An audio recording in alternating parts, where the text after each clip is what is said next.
তারা মাঝে মধ্যে কমেন্ট করে যে আপু আপনারা যে এত করেন আপনাদের বাচ্চা কোথায় থাকে, তখন আমরা আসলে অনেক হাসি। আমাদের বিয়ের মাত্র 2 বছর হবে, এখনো হয়নি। আমি যখন প্রথম জাপান আসি তখন ছিল আরিশ পিটি, আর এখন আরিশ এই চোখের সামনে বড় হয়ে যাচ্ছে। যাই হোক, তাহলে চলেন আজকে ব্লগটা স্টার্ট করছি। আজকে ব্লগে থাকছে আমার নানার বাসায় আসার পর আমরা কি করলাম, তাদের জন্য আমি কি রান্না করলাম তা নিয়ে। So skip this video and let's get into ইট।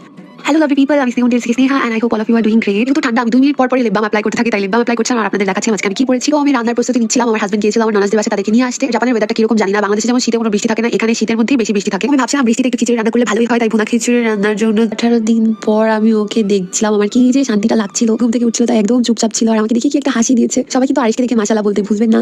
তারপর আমি একটু ডিম ভেজে নিচ্ছিলাম, খিচুড়ির সাথে ডিম থাকলে তো ভালোই লাগে। আর বলেছিলাম যে আরিশ শুধু আমার পিছে পিছেই থাকে, দেখেন আমি যেখানেই যাবো সে সেখানেই যাবে, থাকে না মা ভক্ত, আর আরিশ হচ্ছে মামি ভক্ত। এরপর সে আমাদের জন্য চপিং করে দিচ্ছিল, যেহেতু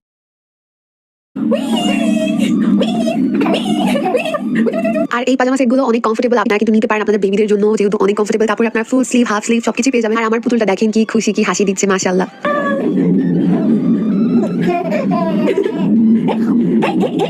তারপর আমরা রাত্রেবেলা বেডিং করে নিচ্ছিলাম। তো আপনারা ভাবছেন এটা আমাদের জন্য, আসলে না, আমরা আমাদের বেগমকে নিচে ঘুমাতে দিই। আসলে এরকম না, আরিশ ঘুম থেকে উঠে একদমই কান্না করে না। ঘুম থেকে উঠেছে নাকি বুঝা একদমই মুশকিল, তাই ও নিচেই ঘুমায় ওদের বাসায়। আমাদের বাসায় তাই নিচেই বেডিং করে দিয়েছে যাতে ঘুম থেকে উঠে খেলতে পারে, ব্যথা না পায়। এরপর আমি আমার ফেসটা ওয়াশ করতে চলে আসি, যেহেতু ঘুমাবো। আর আমি আমার